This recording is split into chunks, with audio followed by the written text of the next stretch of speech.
Welcome to another episode of our podcast, Regulation Matters, a Clear Conversation. I'm your host, Lyon Dempsey. For those that may not know me, I'm the senior investigator with the North Carolina State Board of Dental Examiners. I'm on the CLEAR Board of Directors, as well as the current chair of the National Certified Investigator Training Committee and vice chair of the Annual Conference Program Committee with CLEAR.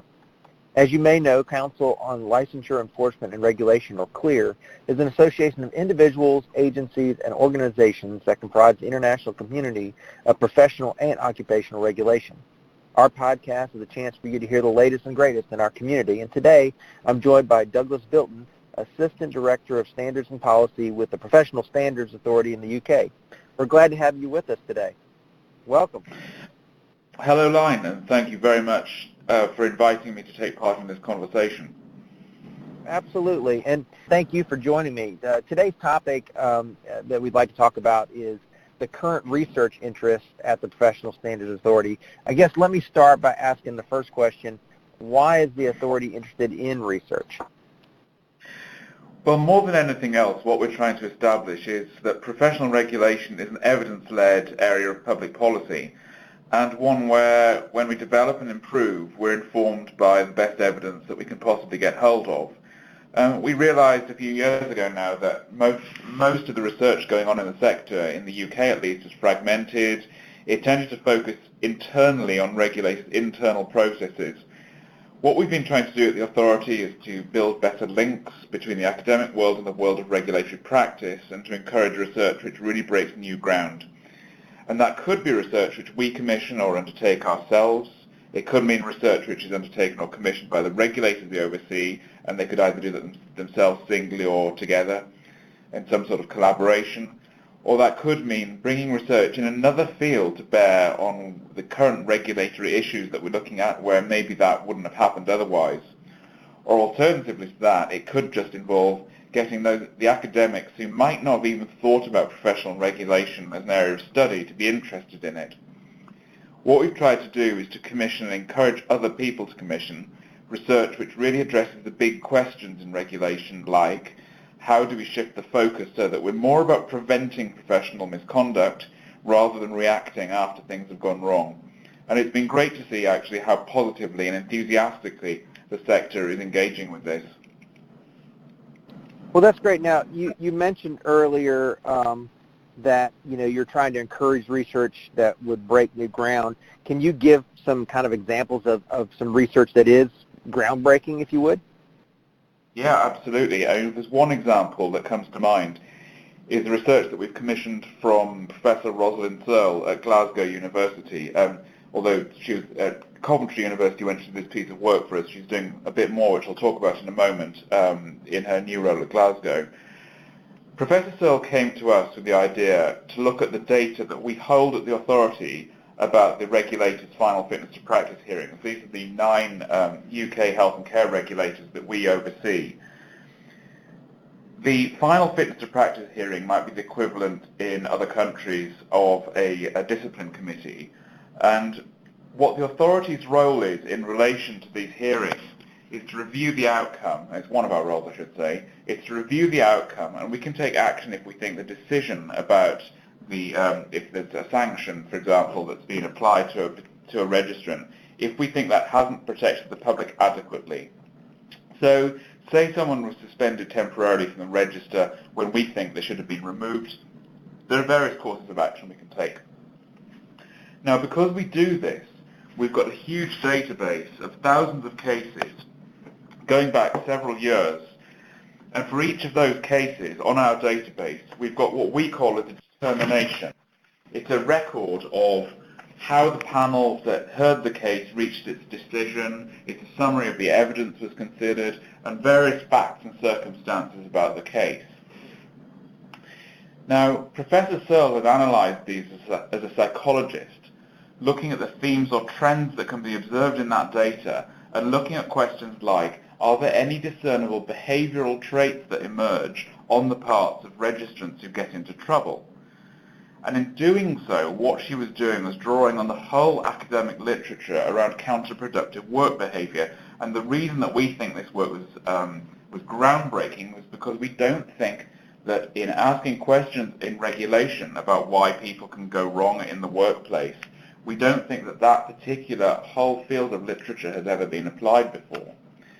Now, the report's called Bad Apples, Bad Barrels, or Bad Sellers, which pretty much sums up what Professor Searle found, because she looks at cases, one, where individuals have been instrumental in breaching professional standards, with the bad apples. She also talks about bad barrels, where otherwise well-intentioned individuals have been brought down in the standards of their practice, for example, by being part of a dysfunctional team.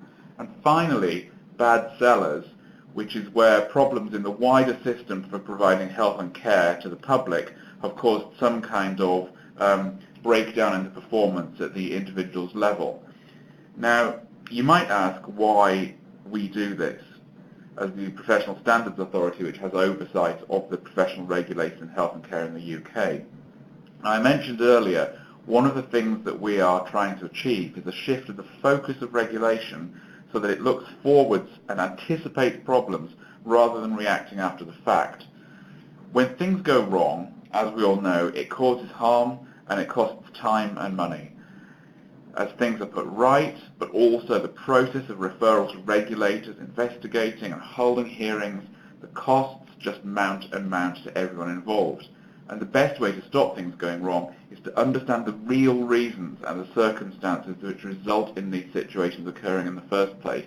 And this may, I say may, I think I really mean, will inevitably involve digging very deep into issues of social and individual psychology.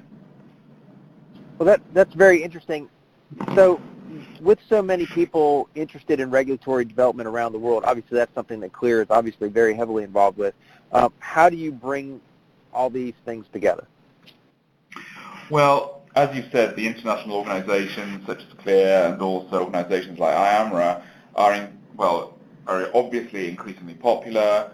Their events are really well attended, and there's a busy scene internationally of people in regulation and in research who are really keen to learn from each other and to help improve regulatory practice. There's one basic thing that we do to contribute to this discussion at the authority is to publish everything. We've got a policy to publish everything that we do on our website and to try and keep colleagues around the world informed about what we're up to. We've been organising, I think we're currently arranging our 6th, an annual academic and research conference, which has seen increasing attendance from outside the UK. It's held near London, but we've seen more and more people coming from overseas, which is great. Well, our next one's on the 7th and 8th of March 2019. Now, we work with an academic partner to help us to agree a theme for the conference. We call for presentations to hundreds of people who we know are part of this network, and we put together a program that we hope speaks to our theme, which this year is going to be, what is it to be a good regulator, working with an academic partner from the St George's Medical School in the University of London, who is Professor Deborah Bowman, and she's a professor of bioethics, medical ethics, and clinical law. That event brings together about 100 people, and it's a mix of people working in regulatory bodies and academics and government officials and regulatory lawyers and maybe some management consultants working in the field. And what results has always been a fascinating and rich discussion about current research and ideas for the future. And that's really what we're hoping for, that people go away from the conference thinking with new insights from the research that they've heard about that's already happening, but also thinking about ideas for new possibilities for future work. Now, finally, there's just one thing to mention, which isn't really about bringing people together, but it's about supporting learning across countries. And maybe we don't make too much of this, and possibly we could do more with it. People may know that for a few years now, the authority has been undertaking commissioned performance reviews of regulators outside the UK. So, for example, we've worked with the College of Registered Nurses of British Columbia and the Royal College of Dental Surgeons of Ontario, and our reports on their performance on our website, as I said.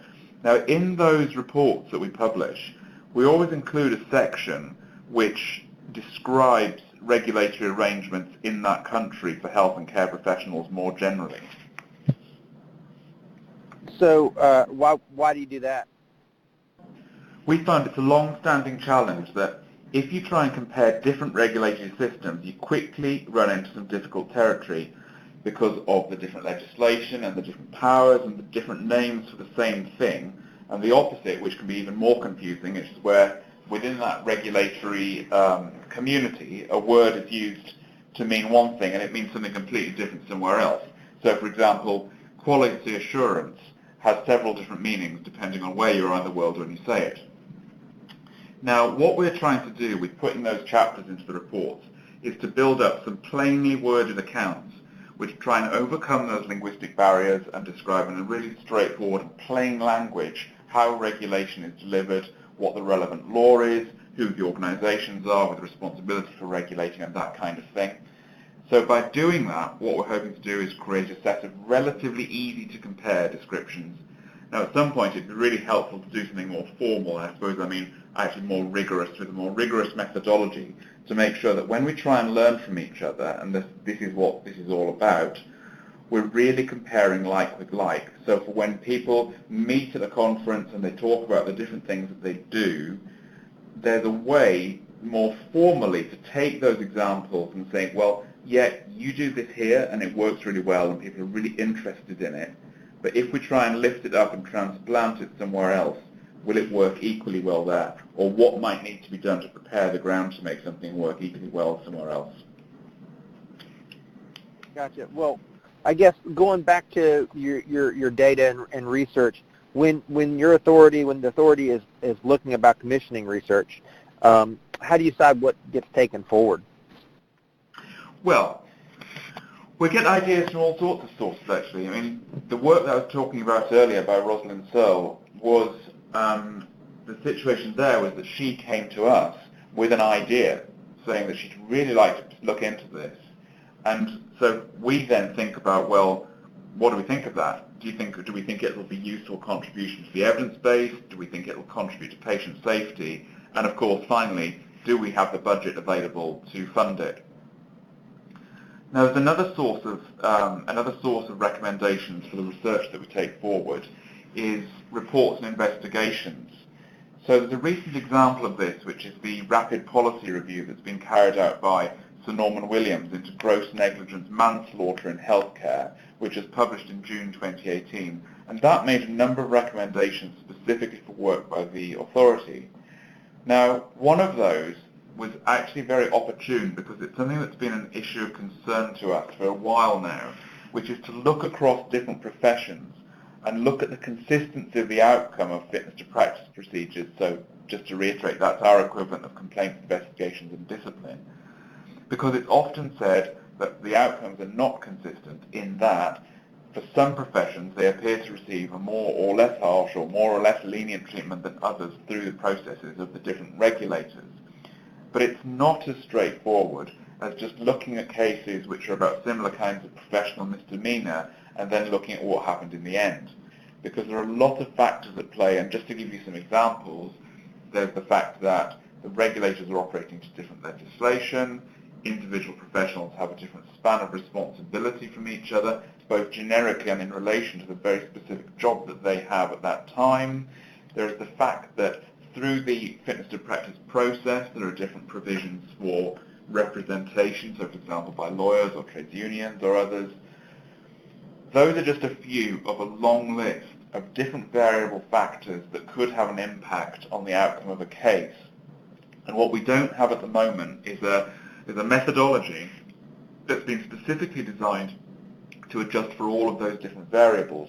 So what we're hoping to move on soon is to work with an academic to really explore all of those different variables, work out what the potential impact is, and then to hopefully in the future progress to a full-on research study that looks at to answer the question, are the processes consistent or not?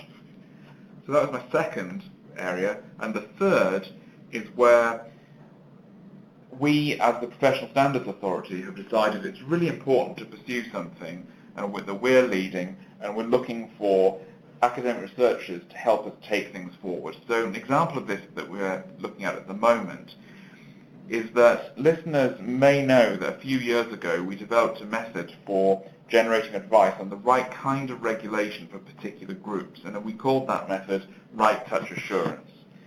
Now, in the past, as we all know, there are many examples of the decision about which professional groups or which occupations become regulated is a political one, or it's determined by other factors such as how well organized the profession is or how skillful they are at lobbying, and in pursuit perhaps of the perceived prestige of being statutorily regulated.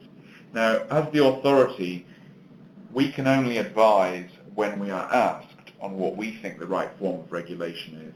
And that could be statutory regulation, that could be a register that's accredited, or it could be some other system, so an employer-led set of standards, for example.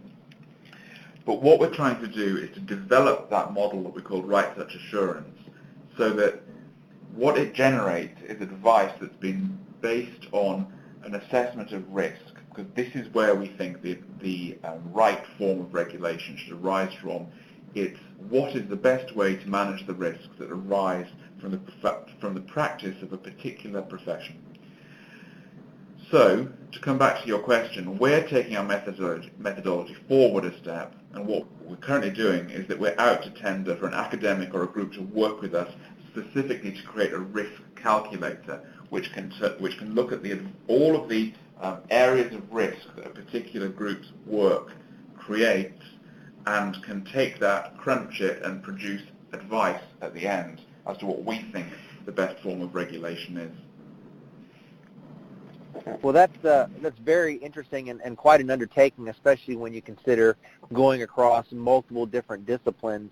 I know, with other regulatory bodies, sometimes it's just challenging to have a historical recall of what kind of discipline happened on a particular case 15 years ago in order to stay consistent with the board's policies moving forward. So that's quite an undertaking. I certainly look forward to hearing more about that. Well, you've talked about research, which is quite technical and focused on regulators.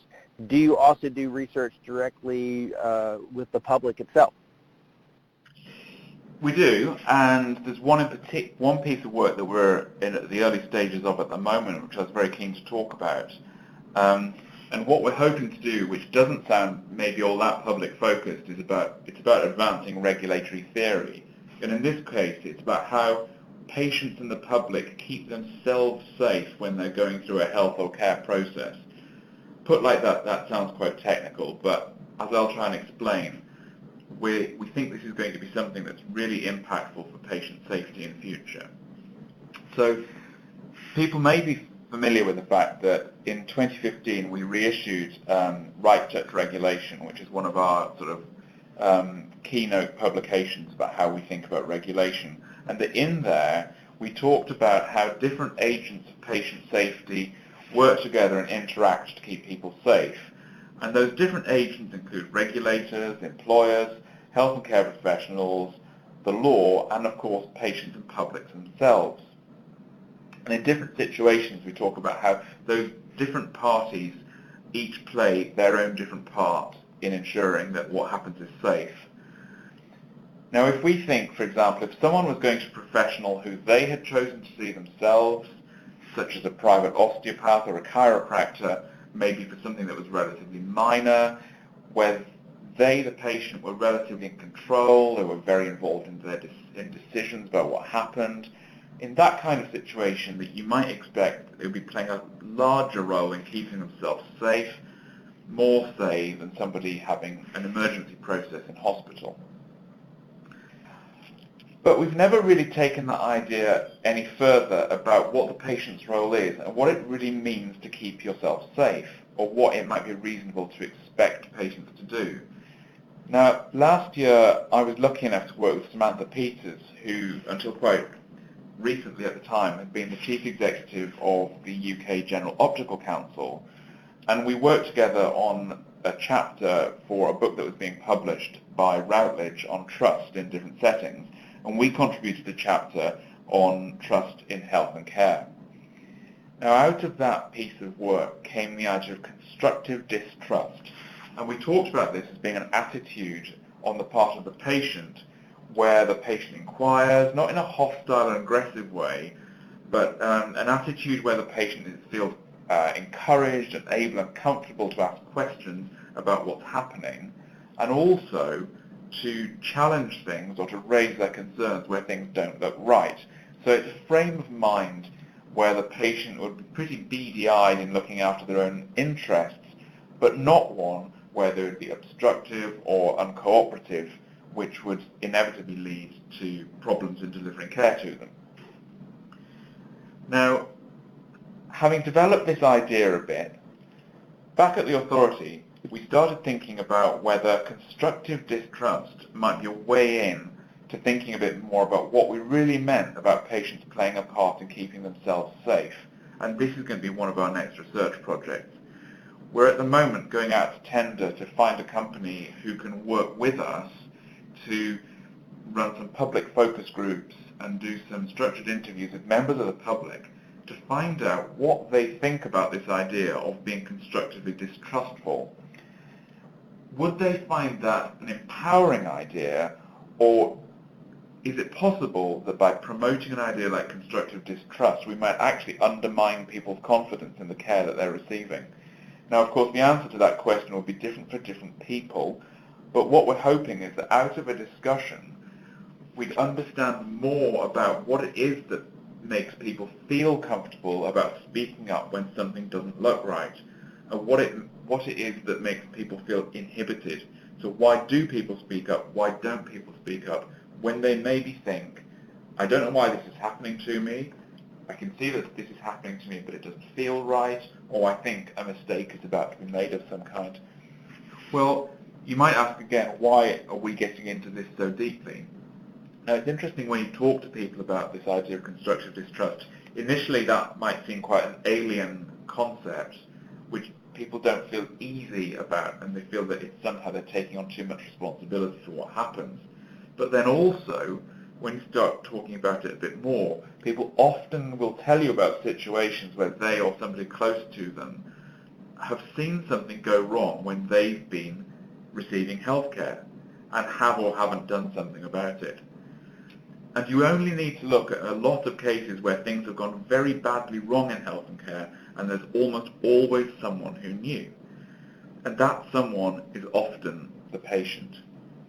Now, we think with more insights into what it is that keeps people feeling that they can or can't speak out, and what would make people feel able to speak out where currently they don't, that we might be really onto something which could be very impactful in the future, because it would help us to target those very specific reasons, and by doing so, help us to mobilize patients to possibly prevent things going wrong in future, without adding or giving them an unreasonable burden. We would only be looking to do something which patients were comfortable with. Well, I've always been a big fan of constructive distrust. I mean, and part of that probably has come over the 16 years that I've been working as an investigator with the dental board. Obviously, being involved in healthcare, you tend to question things, and certainly as an investigator, I see plenty of people that have not questioned things as they probably should have. So I really am a fan of that. Well, I guess finishing up, how can we find out more about what you do? Well, I would suggest the first stop is our website, because we publish everything, all of our completed work there. And that's not just our policy and research reports, but it's also the work of all of the teams at the authority, including those who review the regulators' final hearing decisions, and also the reports that we publish about the performance of regulators in the UK and outside the UK where we've been commissioned to do so. Anyone is very welcome to email me on douglas.bilton@professionalstandards.org.uk. If anyone's interested in attending our academic conference, to be honest, it's not likely I could get you in this year because it looks like we're already full, but I'd be very happy to put you on our list to be invited to future events and to be kept informed about things that we're doing. And we're always happy to receive ideas for the future and to talk about them with anybody who'd like to talk to us. So please do get in touch.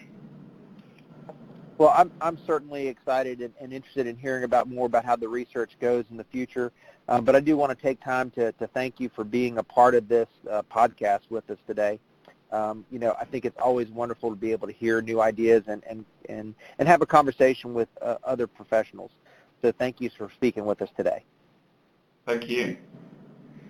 And thank you also to those that are listening. We'll be back with another episode of Regulation Matters, a clear conversation, very soon.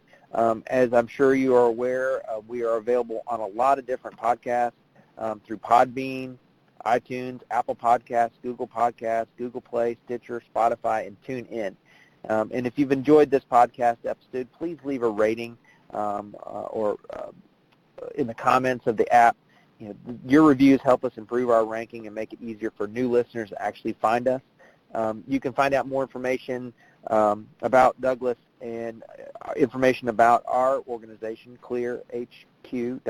So that's www.clearhq.org for additional resources and a calendar of upcoming events and training programs that we have coming. Thank you also to our staff, specifically Stephanie Thompson. She's our content coordinator and editor for this program. And I'm Lyon Dempsey. I'm so happy to bring this podcast to you and hope to be hearing from you again soon.